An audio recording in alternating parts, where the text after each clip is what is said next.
Hello everyone. Today we are here with Dr. CG Ravindram, clinical psychologist and founder of Aura Family Care. Hi, Dr. CG. So, what are the early signs that someone, especially a child or teen, might be developing screen dependency or tech addiction? Anything like substances, even the phone addiction also equal to any substance addiction. Okay. So the tips and technique, what I can say that for one thing, a complete no to the screen. However, before preparing, so the parents, if they're deciding that, okay, we are going to follow this, okay, before doing that, they should have an alternative option also. So now kids doesn't know how to cope up with the boredom. Earlier kids doesn't have that because they know that what to be designed. And then automatically the creativity, the kids are by default curious. They have curiosity. They have no fear. They want to try everything. Now these kids are losing that because they are addicted to this. Their creativity is becoming low. If you want to introduce something, you should have an alternative option. How are you helping them with their boredom? Right? Definitely kids are going to get the bored. Then mostly the technique would always work is complete avoidance of screen and go somewhere where kids can enjoy. Constantly they have to follow for this 3 days or 4 days, and there should be an alternative option where kids should feel that heard, listened and loved, and at the same time empathetic. Right. And also kids should see that, okay, everyone are around me, there are a lot of support. And in fact, this is celebration. Like, when I'm not using the phone, I can see the different world. They have to see and feel and experience. It's not that we are constantly giving them advice. That doesn't work. And we should also follow the same. We should also take a retreat from that. And then when the child come back, so certainly there would be that intensity of that craving, which they wanted to have a phone, will reduce. And then we can introduce more and more and make sure that then the phone is not going back to them or the screen is not going back to them.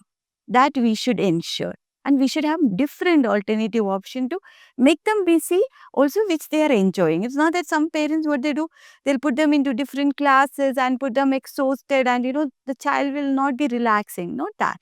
Rather, what child can enjoy, that they have to introduce. So, there are a lot of, animations that affects the brain of a child. Correct. How does this affect the child? Seeing, cartoons that are, too fast. So there are so many series of cartoons now. Actually, kids are addicted to it. Purely it's addiction where they show everything, something relevant to this. If some boy kids, they love cars. Right. So that cartoon is typically for them. And some girl children, they love certain, some toys where in terms of like which give makeup and all stuff. They have a lot of option to choose what cartoons to be. And see, watching cartoons, perhaps they learn some languages, music, Right. singing, and people think that mostly parents mistake that, oh, my kid is so good with this. She speaks so well. No, she's not talking naturally. The kids are following them and they talk like the same cartoon Right. characters. And in fact, not their language. The actual way of the communication is that the kids have to start from the base. Every conversation, what they have to is, I mean, from the whole world, they have to take the languages from different part of the emotions also they have to carry. And that's a healthy way of developing. So that development is missing for the kids. They just follow and they don't understand. Okay, now imagine someone is angry with you, right? So when the kid is learn from the family that, okay, I should not be taking that, that's the reason that parent is angry on me. Now the kid will understand what was the emotion was going through then, right? What made me to what made my father to talk to me this, and hence they create that emotion regulation also, emotional intelligence also. But now what happened, the kid just follow the cartoon and they don't understand that emotional regulation. What quantity I want to use the my emotion. Sometimes they are super angry. Sometimes they cry a lot. Sometimes, like in the public, they don't know how to use their emotion. They get frustrated. They throw things out, and different emotion, mixed emotion, where it is not in regulated. So this is also a major challenge for the kids. We know that what quantity we have to use our emotion. That's emotional intelligence has to be there. So that part is missing. Many ways it's affecting kids, especially this cartoons and all. So, in your clinical experience, What are the most common mental health struggles that children and teenagers are facing today? Mostly I could see that anxiety, depression, these are the major challenge, and mostly kids also just generalize stating that I was depressed yesterday, I was depressed last week. And no, that is not depression. It's mostly negative thinking and stress and anxiety. Anxiety also, there are many ways serious medicine intervene cases are there. And general anxiety, perhaps, they have anxiety for everything. They worry about everything. So mostly it's about the future, because the root cause is mostly from the parents. So they constantly reminding them that you are not fit in with this world. You have to do the hard work, because this is a competitive world. We need to admit that. So it is too fast. Children has to follow that to reach to some. In schools, everyone are contributing into it, and they're trying to fit in. But and in fact, another thing, earlier the kids had an option to choose different skill set.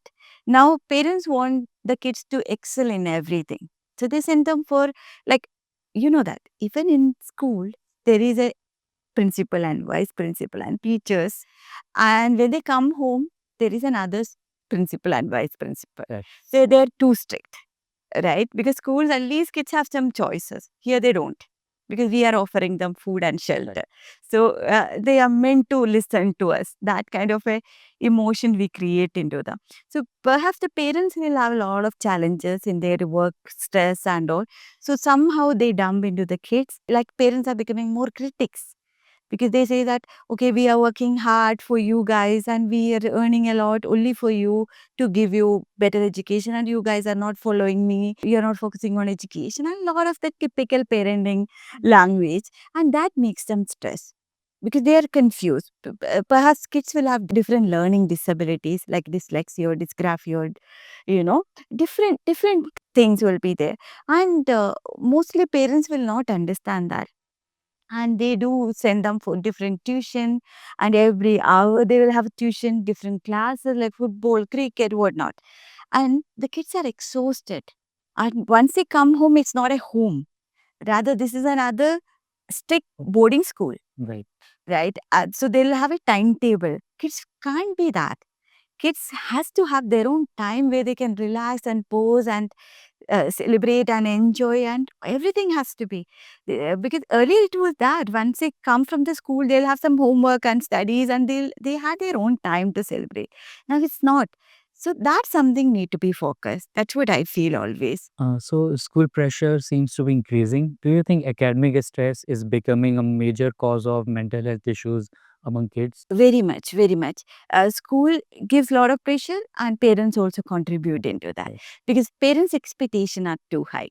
The school, of course, school doesn't want any, they want 100% result for their school to get established. So that's something is there, and they have to work on that.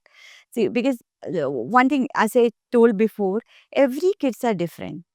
Their IQ will be there, EQ will be there, and they will have different learning patterns. Because if I am a visual, other one will be auditory, other one will be kinesthetic. So different people have different learning methods also.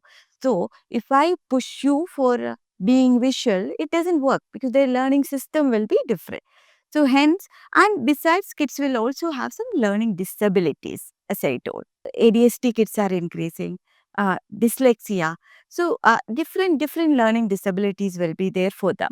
And hence, unless and until we acknowledge and address and help them to identify and finding a best tool for them, we can't expect a result. Kids are different, right? And hence, parents also, even I have seen that many educators, they were trying to explain this to the parents are not ready to understand that. They say that no, you guys are telling lie, my kid is okay, and they push them. They'll send them for the individual tutoring. Like you said right now, the ADHD, autism are increasing. Does these used to be early also, or the trend has shot up, No, it was earlier but also. they couldn't identify it? We couldn't identify. So perhaps if you remember the old days schools and all, maybe first bench, second bench, those children, were always acknowledged and appreciated, and others were always ignored in the school. Now, things have changed. Schools are trying to focus every kid as special, and then it's realized that if they are not able to fit in with a group of people, so that means there is something. So there are special educators, they try to understand, okay, kid is facing this, and they try to educate the parent. So that's every time it's there. Perhaps now it is more knowledge, parents are educated, Right. hence it's more awareness being created. Work-life imbalance is another modern challenge.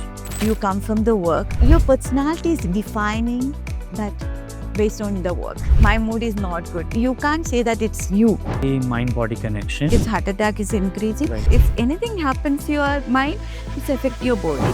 Why are you angry? Why are you stressed? Why are you, oh, this is the reason that you are stressed. Thinking that I'm safe here, I'm comfortable here. Every moment you should know what is my state now. They will have their own problems and challenges.